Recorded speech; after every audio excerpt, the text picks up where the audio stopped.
Morning everyone, welcome back to the shed and welcome to another news desk finally. It's taken a few weeks to get this sorted out, but here we go. So today we're going to be looking at a number of new kits that have come in, also a new project that I've been working on over the last couple of weeks, and also why kits are a little bit like buses. You wait around long enough and more than one comes around the corner.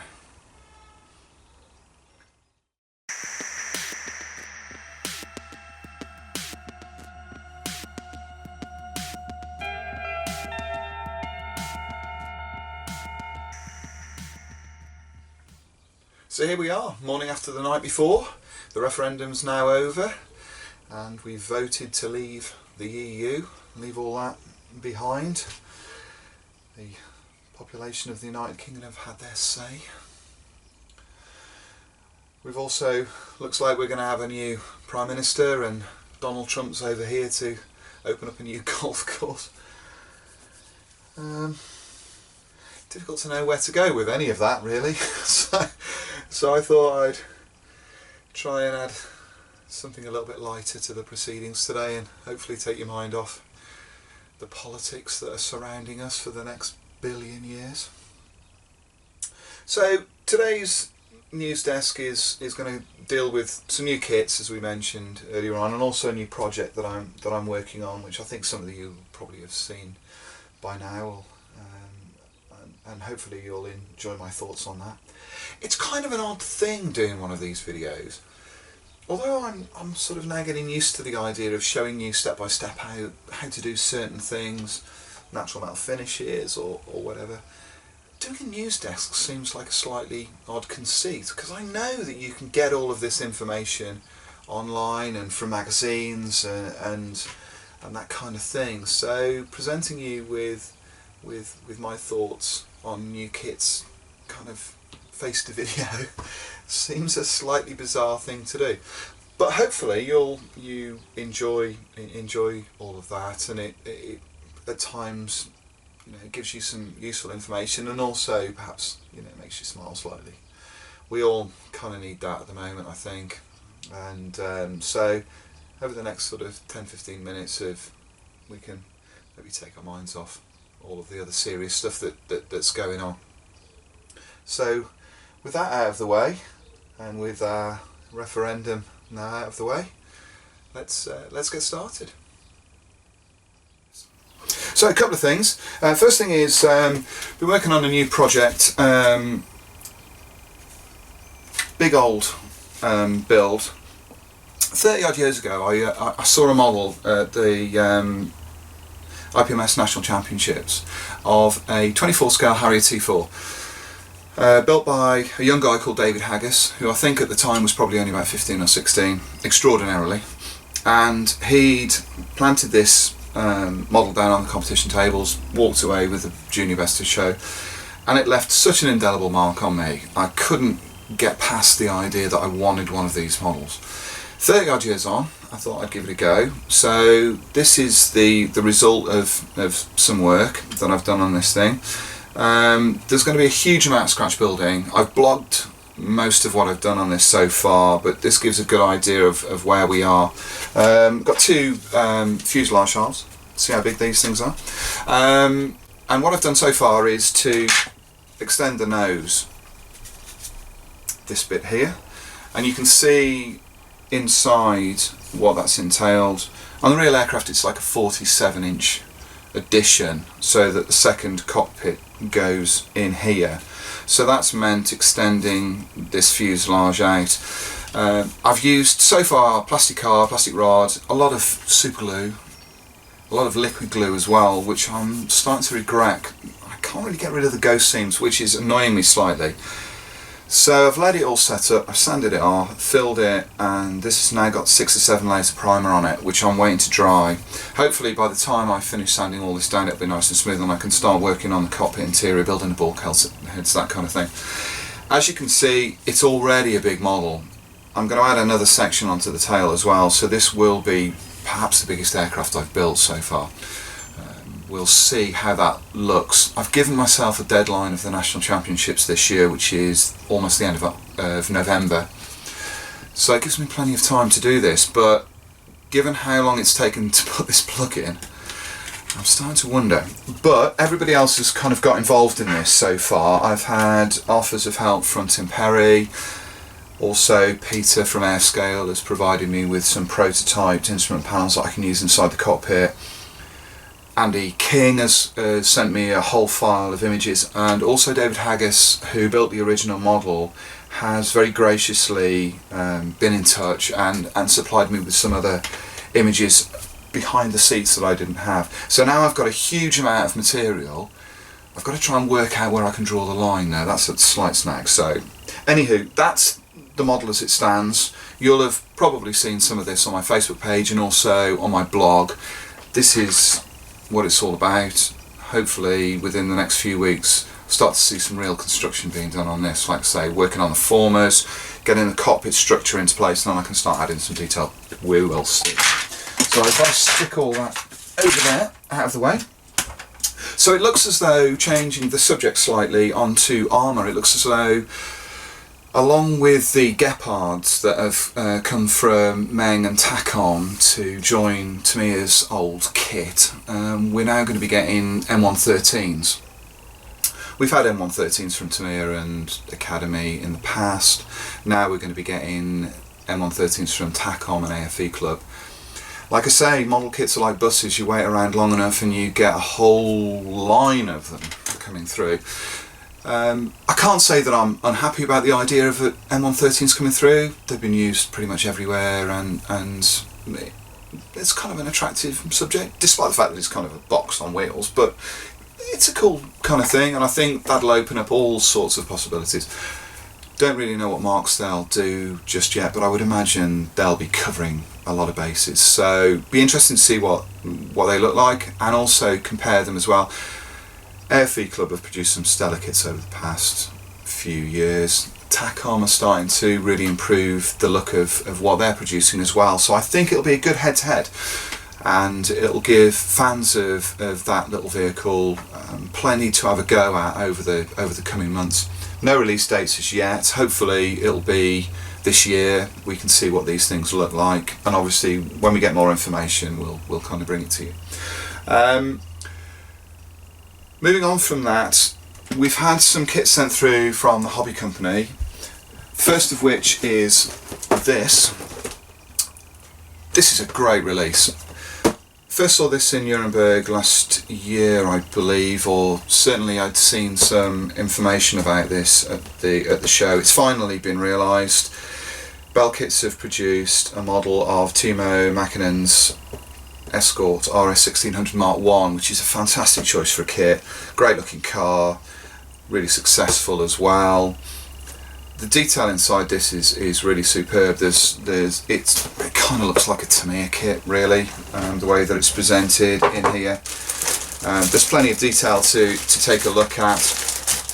Moulded in predominantly in white, which suits me down to the ground actually. There are some additional chrome parts. These, I have to say, are beautifully moulded. They're really, really delicate, and the connection points from the runners onto the parts is sensibly handled as well, so they kind of sit underneath parts, so you're not really going to see those once they're in place. Body shell's beautiful, really well moulded, captures the look of this car extremely well. Nice colour scheme too. I really like the I guess almost milk marketing board scheme that this comes in blue and white. Although oddly in the instructions I can't find any reference as to what they think you should paint the body shell. There's a reference at the front to all the other colours, but not to the blue, which seems slightly odd. I'll have to dig a little deeper into that. Body colour is mentioned on the instruction sheet, but I can't find any reference to anything else. The only Tamiya aerosol sprays that are mentioned are pure white and aluminium. There's no mention of the blue.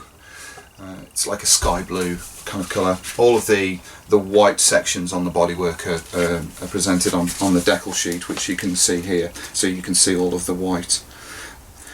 Really beautiful kit, something that I requested specifically because I'd like to build and blog if I can get the time away from dealing with a Harrier. But I certainly would recommend this kit to fans of rally cars. I think you're really going to love that. Moving on, we've got a couple of Italeri kits, both of which are reissues, though one of them is a reissue with changes. This one is a straight reissue. This is AMT's old kit of the Tiger Cat, with all of that that entails. Still beautifully moulded, still nicely detailed as well, and captures the lines of this aircraft pretty well, I think. It's a gorgeous machine, as everybody knows. 6 options on the decal sheet, mostly overall gloss blue.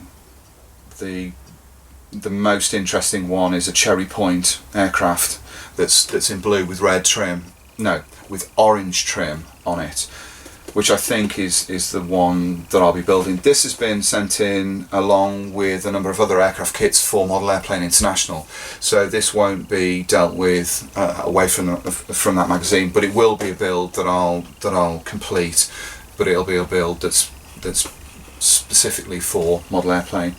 Looking forward to doing that, looking forward to seeing how it goes together. Still been made aware of problems with the propellers, the blades being on backwards, so that'll be an interesting change, as will dealing with that colour scheme. So hopefully within the next month or so I'll get cracking on this, and those of you that follow me on Facebook will be able to see what this thing looks like. The second one from Italeri is this RF4E Phantom 2. This is an upgraded kit based on what looks like one of Esche's old Phantoms. Looking inside, it looks to have had quite a number of changes, not least the area around the nose that includes all the camera sections. So essentially, if you've spent any time building any of those old Esche Phantoms, you'll probably recognise this. I certainly recognised it from having a look at the ones that I've got up in the loft. So it offers plenty of changes to produce what I think is probably the most attractive Phantom variant, actually, the RF4. I just think it's a great looking machine. So I'm really pleased to see this. It's another one as well that I'd like to put together. It looks like a very simple kit. There's barely 100 parts in this. Also, along with the kit parts, the kit supplies an astonishing set of decals, which you can see here. Given the price of the kit, these decals are an absolute steal. They offer the possibility of 4 variants, which are shown on the box: Japanese, Greek, German, and also Turkish. No, 5 variants. There are 4 variants on the side of the box, 1 on the box top, which is the Israeli one, but they also provide these other 4. Now, although the decals look beautiful, there are a number of issues with them which I think further investigation will perhaps clear up. One of which is the markings for the Greek version here. On this sheet, these markings almost look to have been printed in black and white, which, you know, is kind of unacceptable really in a new kit like this. So whereas the other markings all look to be fine, they look to be well printed, the colours look right. Anybody that wants to build a Greek aircraft from this kit is going to be looking for new decals, I think, for those versions. The rest of it look fine. The instrument panel decals are supplied here and are pretty terrible actually. They're not great. They're just sort of blobs. There's no real colour in that, just black and white. I think in the kit the panels for certainly the side consoles are, side consoles and instrument panels have got raised detail on them, so you may be able to put those decals onto the panels set them in place with some setting solutions, and then maybe colour in some of the switches and dials. That might improve things. Frankly, I don't think they're very good, and I would certainly avoid those if you can. The rest of these two sheets look really nice, and I think in concert with the parts that are supplied in the box, this could build up into a pretty attractive model. Those of you that wish to add detail, there's a ton of it out there. You can chuck all sorts of nonsense at this. New seats, instrument panels maybe, there's definitely etch for this, new jet pipes, all sorts of stuff. You could super detail this to your heart's content, if that's what you want to do. So, the final two kits that we've got today are another reissue and also a reworked kit. We have Eduard's Messerschmitt 109 G5, based on their previous G6 kit. Essentially it's a box full of the same parts. The decals and the instructions call out the changes, such as cockpit canopy, spinner, maybe rudder, and also decals in here for 6 different versions, which are really nice actually. I think this is another good release from Eduard. Just looking through the instruction sheet, there are plenty of choices in here for attractive variants from this basic kit. This one's really nice. This is Walter Dahl's aircraft in overall RLM 76. I really like the look of this because it just allows the shape of the aircraft to shine through. Equally though, I like this one. This is Hans Werner Gross's aircraft with all of the kind of spaghetti lines of grey on this over a black undersides. I think that's a great looking version actually. Don't know what we're going to do with this so far. It's another model for Model Airplane International, and I know that we do have somebody on board that's going to be building one of these for us. It might be another one that I'd like to look at later on in the year, although at the moment I've kind of slightly had enough of 109s, despite the fact that I kind of love them really. But we'll see how this thing looks. And finally we have this, Eduard's reissue of Hasegawa's Draken. This is one of their collaborative efforts, provides basic plastic kit along with decals and also some photo etch, masks and resin for seat, wheels, cockpit interior, that kind of thing. Everybody who's seen Hasegawa's fantastic Draken will see nothing in here that takes them by surprise. Everybody knows it's a beautiful kit, goes together like a dream. So it's been nicely embellished by Eduard, who've provided decals in here for all of the main operators, also some colour etch, a little bag of masks. So there's plenty in here to impress anybody that would like to build one of these things. I have heard mention that perhaps the colour of these instrument panels might not be right for the versions that are offered in the kit, but I'm not sure about that. And if that is the case, you've already got inside here, you've got the moulded panels, so you may be able to use those anyway and it will be fine. I kind of like this re-release. I like Eduard's programme of mixing and matching other people's kits with their parts. I think that's a really kind of cool idea, and they've produced some nice options, from simple upgrades as seen here and with the F1F4 to more comprehensive upgrades such as the F14 Tomcat that they put together from the Hobby Boss kit, which was kind of a massive set of additional parts, which look great actually. So here's Eduard's take on this aircraft. It's limited edition, as all of these are, so if you want one of these things, I suggest you hop on over onto the interwebs, have a look at it, pick one up there. You'll probably get one from all of the major retailers, or get it from Eduard direct. You'll see the link to that on the video. So that's a little roundup for today. I'll post the links to these kits. If anything else new comes in, we'll take a look at that. I'd like to also, while I've kind of got your attention, is thank you all for for reading my blog, taking a look at the dogma content that I put on there about kind of ideas that are set in stone being seen as dogmatic. I thought that the comments that came back for that were really good. I hope you enjoy seeing that. Also, I'd like to thank you all as well for taking the time to watch the videos on the natural metal finish that I applied to the T33.